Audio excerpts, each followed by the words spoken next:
যে আল্লাহ এক মুঠো বালি 12,000 চোখে পৌঁছে দিতে পারে, সেই আল্লাহ একটা তীরে 500 লোকের জীবন শেষ করে দিতে পারে। এখনো তীর ধনুকটা নিচে কর। ওরা তীর ধনুক একা একদিকে, আর ওরা 150-100 অধিক কেতাবে যা এসছে, ইনি একা। এই হুঙ্কারের মাঝখানেও ওরা তীর আর ধনুক নিচু করতে বাধ্য হলো। বলুন সকলে সুবহানাল্লাহ। এটা দেহের কাজ না, এটা ইমানের কাজ। ভিতর যদি চাঙ্গা থাকে, ভোতা তলোয়ারেও জয় করা যায়। আর ভিতরে যদি 1.5 টাকা মাস শিখে হয়, তাই তো এক্ষুনি যদি বলি ডুগি বানাবো, মেয়েরা সায়না হচ্ছে, কোথায় কি করবেনি, এক্ষুনি যুদ্ধে গিয়ে যদি মরণ হয়, ধানগুলো পাকা হয়েছে, কেটা যে ঝাড়বেনি। ভীষণ টান থাকলে তারা কোনোদিন যুদ্ধ করতে পারে? লড়াই করে তো ভিতরে, অস্ত্র লড়াই করে না। ওরা যখন তো আপনার তীর ধনুকটা নামিয়ে নিল, সোহেব রুমি রহমাতুল্লাহ আলাইহি ওদের দিকে তাকিয়ে বললেন, সত্যি তোদের লক্ষ্য উদ্দেশ্য কি? তোরা কি আমার টাকা নিতে চাইবি, নাকি তোরা আমার জীবন নিতে চাইবি? তবে এটা বলতে পারি, তোরা যদি আমার টাকার লোভী হবি, আমার অর্থবিত্ত, আমার সহায় সম্পদ, এগুলো লোভ যদি তোদের থেকে থাকে, এই কথা বলতে বলতে কোমর থেকে চাবিটা বার করে ওদের দিকে ছুঁড়ে টান মেরে ফেলে দিয়ে বললেন, যা যা আমার সোনা দানা হিরেমণি কাঞ্চন সম্পদ বলতে যা ছিল, সব কিছু আমার গৃহে তালাবন্দি করে রাখা আছে, এই নে চাবি ছুড়ে দিলাম। আমার দুনিয়ার জীবনের অর্থবিত্ত তোরা নিয়ে নিবি। আর যদি মনে করবি আমার জীবন নেওয়ার জন্য তোদের পথ বন্দি করা, তবে এটা তোরা মাথায় রাখবি, এ জীবন দেওয়া নেওয়াটা কিন্তু তোদের ইচ্ছা মতো নয়, কারণ আমার এ জীবন তো খোদার খাতায় বিক্রি হয়ে গেছে। টাকা নিবি তো ইলে বাড়ি ঘর খুলে লেগে যা, আর জীবনটা দেওয়া নেওয়া তোর ইচ্ছায় না। টাকার দরকার, চাবি দিলুম, সসম্মানে ছেড়ে দে, বাড়িকে টাকা পয়সা নে, ভোগ বিলাস করে যা, পথ ছাড়।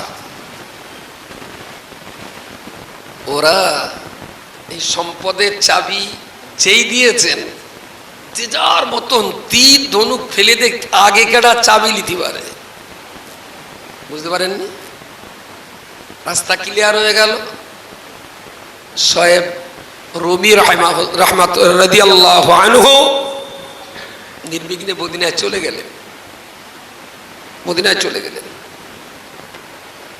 প্রিয় শ্রোতা মণ্ডলী, আমি আপনাকে বলতে চাইছি, 300 বছরের ক্রুসেডের লড়াইতে যখন মুসলিম সৈন্যরা একাধারে 250 বছরের অধিক ধরে যুদ্ধ করেছে, ওদের খ্রিস্টানের সঙ্গে মুসলিমদের 250 বছরের অধিক কাল ধরে লড়াই চলল। ওই যুদ্ধের সর্বশেষ সেনাপতি হযরতে সুলতান সালাহউদ্দিন আইয়ুবী যুদ্ধের দায়িত্ব নিয়ে উনি যখন যুদ্ধ ময়দানে চলে এলেন, সমস্ত সেনাদেরকে এক জায়গায় ডেকে উনি এক এক করে কথা বললেন। একে একে কথা বলে অনেক সৈন্যকে ময়দান থেকে উনি ছুটি দিয়ে দিলেন, বললেন বাড়ি যাও। মুসলিম সাম্রাজ্যের রাষ্ট্রপ্রধানরা রেগে গেলেন যে এই সৈন্য দিয়ে তাই যুদ্ধে জেতা যায় না, আর উনি আবার সৈন্য কম করছেন। উনি বললেন, সেনাপতির দায়িত্ব যখন আমার হাতে, আমার মতো করে আমার সেনা গুছোতে দিতে হবে, আমি কোনো মাতব্বরের এখানে মাতব্বরি করতে দেব না। সবাই বললেন ঠিক আছে।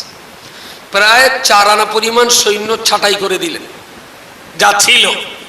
নতুন সৈন্য নিয়োগ হলো না, যা ছিল তার 12 আনা সৈন্য নিয়ে উনি আলোচনায় বসলেন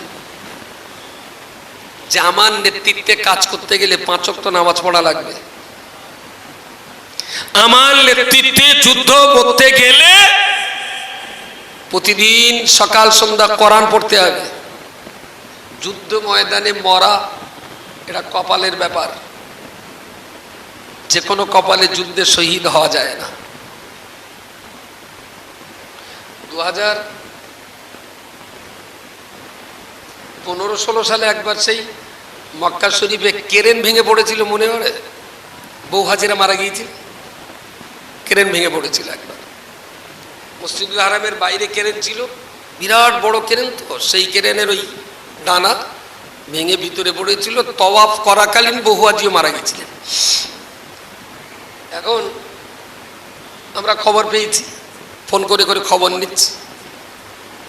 এখন একজন তার বাড়ি থেকে ফোন করেছে যে একটুখানি আমার আব্বা হজে রয়েছে, একটু দেখেন না লোকটা কি অবস্থায় আছে না আছে। বাড়ির থেকে যোগাযোগ করতে পারছে না। তা আমি আবার আরেকজনের ফোন করেছি, সে আবার ওখান থেকে বলতে, হুজুর বহু লোক মরেছে, আমাদের লোকজন এখন নিরাপদে পাচ্ছি, মরার সংবাদ পাইনি, তবে আপনি যার কথা বলতেছেন ও পাওয়া যাবে না, ও ঠিক মরবে না। মরবে না তার মানে? তাহলে তো হুজুর ওর যা আয় রোজগার আমি জানি, তাতে ও মক্কায় মরতেই পারে না।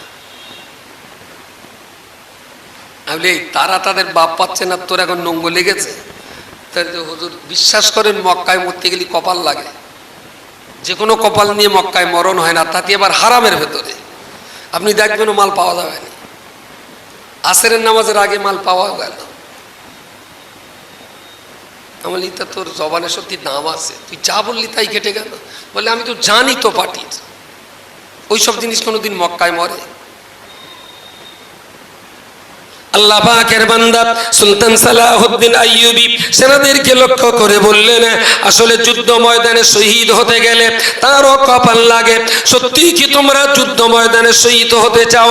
12 আনা সৈন্য যারা ছিল ওরা দুহাত তুলে বললেন, সুলতান সালাহউদ্দিন আইয়ুবী আমরা যুদ্ধের সুযোগ পেয়েছি, এই যুদ্ধে মরতে পারলে আমি গর্বিত হব, আমার পরিবার গর্বিত হবে, আমার পিতামাতা হাসরের মাঠে গর্বিত হবে। আমরা সবাই যুদ্ধে মৃত্যুবরণ করতে চাই, যুদ্ধে শহীদ হতে চাই। আর আল্লাহ পাক যদি আমাদের তকদির খারাপ করে, তাহলে যুদ্ধে জয়লাভ করে জীবন্ত ঘরে ফিরব। বলে যদি কপাল খারাপ হয় তাহলে জিতে ঘরে যাব, আর যদি কপাল ভালো হয় তাহলে যুদ্ধে শহীদ হব। সুলতান সালাহউদ্দিন আইয়ুবী বললেন, তাহলে যুদ্ধে শহীদ হতে গেলে একদম বাদামাত নামাজ পড়তে হবে, 5 ওয়াক্ত বাকায়দা, সকাল সন্ধ্যা কোরআন পড়তে হবে। ইশরাক চাস্ত আওয়াবিনের কোনো নামাজ বাদ দিলে হবে না। প্রতিদিন রাতে 12 রাকাত করে তাহাজ্জুদ পড়তে হবে, তাহলে যুদ্ধে মরার কপাল খুলতে পারে। যুদ্ধে মরতে গেলে কপাল লাগে, ফাটা কপালে কখনো শহীদ হতে পারে না। তো ওনার সৈনিকেরা সবাই একদম বাকায়দা উনি যেমনটা বললেন ওরা তেমনটাই চালাচ্ছে, তেমনটাই তৈরি হচ্ছে নিজেরা। নতুন করে যুদ্ধ শুরু হলো, আবার যুদ্ধ শুরু হলো। এই যুদ্ধ প্রথম রাউন্ডেই খ্রিস্টান সৈন্য বহুদূর পিছিয়ে হটলো। সুবহানাল্লাহ বলেন। অনেক রাস্তা তারা পিছনে হটে গেল। ওরতেই দুহাত তুলে ওরা যুদ্ধ বিরতি ঘোষণা করলো যে 1 মাসের জন্য যুদ্ধ বিরতি থাকবে, সৈন্য থাকবে কিন্তু যুদ্ধ হবে না।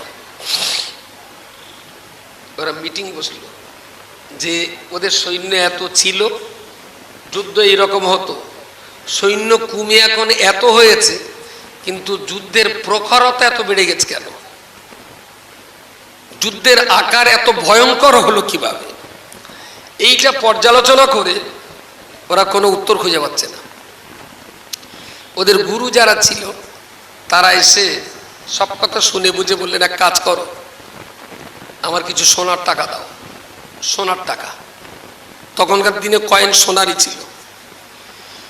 এই স্বর্ণ মুদ্রা নিয়ে উনি বললেন, রাতের অন্ধকারে স্বর্ণ মুদ্রাগুলো মুসলমানদের তাঁবুর চারিদিকে একটু ছড়িয়ে দেবে, দিয়ে চলে আসবে। করা হলো তাই। 3-4 দিন 5 দিন 1 সপ্তাহ পরে তাকে বলা হলো, তুমি আবার দিনের বেলা যাও দিন, যে দেখো দিন সে সোনার টাকাগুলো আছে না কি হয়েছে। তো যে যেখানে যারা ফেলেছিল খুঁটে খুঁটে খুঁটে দেখলো ধুলো বাদা, ধুলো কাদা ময়লা নোংরায়, সেইভাবে তার উপরে দবকে চটকে সব হেঁটেছে, কিন্তু স্বর্ণ মুদ্রা একটাও কমে যায়নি। কাদের তাঁবুর পাশে ছিল? মুসলমানদের। দিয়েছিল খ্রিস্টানেরা, ছড়ানো ছিল মুসলিম তাঁবুর চারিপাশে। অর্থগুলো ছিল শুয়োর বিক্রি করা হারাম টাকার স্বর্ণ মুদ্রা। তিনি যে খুঁটিয়ে নিয়ে আবার হাতে তুলে দিলেন। পাদ্রী খুব কাঁদলেন, বললেন যে জাতি রাস্তায় পড়ে থাকা স্বর্ণ মুদ্রার উপরে পা দিয়ে চটকে বেরিয়ে যায়, রাস্তায় পড়ে থাকা স্বর্ণ মুদ্রা পকেটে তুলে নেয় না, সেই জাতিকে যুদ্ধ ময়দানে কোনো অস্ত্র দিয়ে হারিয়ে দেওয়া সম্ভব না। দ্যাট ইজ মুসলিম। খ্রিস্টান পাদ্রী বললেন আমি আর দুটো পদক্ষেপ নিতে পারি। দ্বিতীয় নম্বর পদক্ষেপে বললেন দেশের অত্যন্ত নামি দামি সম্ভ্রান্ত কিছু মদের বোতল জোগাড় করে দাও, ওই মদগুলোকে মুসলিম তাঁবুর চারিদিকে রেখে আসা হলো, দেখা যাক ওরা পান করে কি না। কিন্তু সেগুলো রেখেও আবার 2 দিন 5 দিন পরে খোঁজ নিয়ে দেখা গেল মদ খাওয়া তো দূরের কথা, মদের বোতলগুলো যেভাবে বন্দি করা ছিল, একটা বোতলের একটা ঢালাও মুসলিম কোন সনে একবারও খুলে দেখেনি। জোরে বলুন সুবহানাল্লাহ। খ্রিস্টান পাদ্রী আবারও কান্নাকাটি করলেন, বললেন দুটো অস্ত্র আমার ফেলিওর হয়ে গেল। ওদের যদি হারাম মাল গেলাতে পারতাম, ওদের যদি মদ গেলাতে পারতাম, পরবর্তী যুদ্ধে আমরা জয়লাভ করে নিতে পারতাম। কিন্তু যারা হারাম স্বর্ণ মুদ্রাও কুটে নেয় না, যারা মদ ফ্রি পেয়েও কখনো খায় না, ওদের জন্য দুটো অস্ত্র শেষ হয়ে গেছে। 3 নম্বর একটা অস্ত্র অত্যন্ত সুন্দরী লাবণ্যময়ী চেহারার 18 বছরের মেয়েদিগকে ট্রেনিং করালো, সুন্দর পোশাকে সুসজ্জিত করে মুসলমানদের তাঁবুতে পৌঁছে দেওয়া হলো। তোমরা রাতের অন্ধকারে চলে যাবে, তোমরা নাচবে গাইবে, সুন্দর করে অঙ্গভঙ্গিমা করবে, যে কোনো কিছুর বিনিময়ে ওই সব সেনা ছাউনিতে অবস্থান করা মুসলিম সেনাদের সঙ্গে তোমাদের জেনা করে ফিরতে হবে। চলেও গেল তারা, খুব নাচলো গাইলো, সারা দিন থাকলো, সারা রাতও থাকলো। পরের দিন ফিরে এলো, ঠিক যেমন পোশাকে দেওয়া ছিল সেই পোশাকের শালীনতা কোথাও বিঘ্ন ঘটেনি, জামা কাপড়ে কোনো টানা হেঁচড়ার চিহ্ন মাত্র নেই, কোথাও নোংরা লাগেনি। বলছে কি ব্যাপার, তোমাদের তো যেভাবে দিয়েছিলাম সেইভাবে দিলে, সারাদিন ওখানে নাচ গান করনি? বলছে হ্যাঁ। তাহলে ওরাও তোমাদের কেউ জেনাবে বিচার করতে উদ্যত হয়নি? ওই সমস্ত অষ্টাদশী মেয়েরা ওরা সেদিন জবাব দিয়ে বলল না পাদ্রী মহাশয়, যাদের কাছে আপনি আমাদের পাঠিয়েছেন ওরা মানুষ না ফেরেশতা আমরা জানি না। তাঁবুর ভিতরে দেখেছি কেউ দাঁড়িয়ে নামাজ পড়ে, কেউ বা রুকুতে, কেউ বা সেজদায়, কেউ বা কোরআন খুলে নিয়ে, কেউ বা তাসবিহ হাতে নিয়ে সারা রাত তাদের নামাজ কালামে কেটেছে, কেউ বা ঘুমিয়ে পড়েছে। দিনে রাতে ওদের সঙ্গে আমরা সঙ্গ দিলাম বটে, কিন্তু পাদ্রী মহাশয় ওদের ভিতরে একটা লোক আমাদের সঙ্গে জেনাবে বিচার করা তো দূরের কথা, হাত ধরে আর পোশাক ধরে টানা তো অনেক দূরস্থের ব্যাপার। একটা বারের জন্য ওই সেনা ছাউনিতে অবস্থান করা, একটা সেনাও একটা বারের জন্য চোখের পাতা চেয়ে আমাদের মুখের দিকে তারা চেয়ে দেখেনি। জোরে বলুন সুবহানাল্লাহ। খ্রিস্টান পাদ্রী বললেন যুদ্ধ এখানে শেষ করে দাও। নারী দিয়ে যে জাতির পা টলানো যায় না, মদ দিয়েও যে জাতির নেশাখোর বানানো যায় না, স্বর্ণ মুদ্রার উপরে যে জাতি চটকে বেরিয়ে যায় খুঁটে পকেটে তোলে না, সেই জাতিকে পৃথিবীর কোনো অস্ত্র দিয়ে যুদ্ধ ময়দানে পরাজয় ঘটানো যায় না। যুদ্ধ শেষ। 300 বছরের ক্রুসেডের লড়াই, সুলতান সালাহউদ্দিন আইয়ুবীর তাকওয়া, পরেশগারিতা, খোদাভীতির চরম দৃষ্টান্ত স্থাপন করার মধ্য দিয়ে যুদ্ধ শেষ হলো। তাহলে মুসলমান টাকার প্রয়োজন বোঝে, কিন্তু মুসলমান টাকা লুবি না। মুসলমান প্রয়োজনের তাগিদে একটা নারীকে বিয়ে করে, কিন্তু মুসলমান কখনো বেবিচারী না, নারী লুভী না। প্রিয় শ্রোতা মণ্ডলী, এত কথা বলতে বলতে শেষ কথা যেটা বলবো, আল্লাহ নবী সাহাবী হযরতে শুআইব রুমি রাহমাতুল্লাহ আলাইহি ইসলামের জন্য নিজের অর্থবিত্তের সমস্ত চাবি ছড়ন শত্রুদের হাতে তুলে দিলেন এবং বাকায়দা কলমা নিয়ে বাকি জীবন তিনি মদিনায় থাকলেন। নবী বললেন, এ কলমা প্রচারের জন্য শুআইব, আমি ইচ্ছা করছি তোমাকে রোম দেশে পাঠাবো। শুআইব বললেন, ইয়া রাসূলুল্লাহ, জন্ম আমার মক্কাতে, সেই সুবাদে আমি শুআইব মাক্কি হিজরত করেছি মদিনাতে, সেই সুবাদে আমি শুআইব মাদানী। আবার আপনি যদি রোমে ইসলাম প্রচার করতে যেতে বলেন, আমি শুআইব রুমি হওয়ার জন্য রাজি আছি। জোরে বলুন সুবহানাল্লাহ। ইয়া রাসূলুল্লাহ, এ দেহ তো আল্লাহর খাতায় বিক্রি, আপনি বললে এ দেহ রোম দেশে চলে যাবে। ও বান্দা, মনে রাখতে হবে, যার অর্থবিত্ত দেহ সম্পদ সব যখন আল্লাহর রাস্তায় কোরবানি হয়ে যায়, সব যখন আল্লাহর খাতায় বিক্রি করে দিয়ে আল্লাহর জান্নাতের নিশায় যখন মুমিন মুসলমান যখন পাগল হয়ে যায়, সে তার দুটো চক্ষু দিয়ে আল্লাহ পাকের জান্নাত ছাড়া কিছুই দেখতে পায় না। দুনিয়ার কোনো লোভ লালসা তার পদস্খলন ঘটানো যায় না, সোনার টাকা দিয়ে তার লুবি বানানো যায় না, ফিরিমত দিয়েও তাকে মাতাল বানানো যায় না, অষ্টদশী মহিলা দিয়েও তাকে বেবিচারী বানানো যায় না। আর এই সমস্ত মুসলমান দিকে লক্ষ্য করি, আমার আল্লাহ কোরআনের ভিতরে বলেছেন, রাদিয়াল্লাহু আনহুম ওয়া রাদু আনহু, ওরা আমি আল্লাহ, ওরা আমার উপরে যতটা সন্তুষ্ট আছে, আমি আল্লাহ ওদের উপরে তার চাইতেও বেশি সন্তুষ্ট হয়ে গেলাম।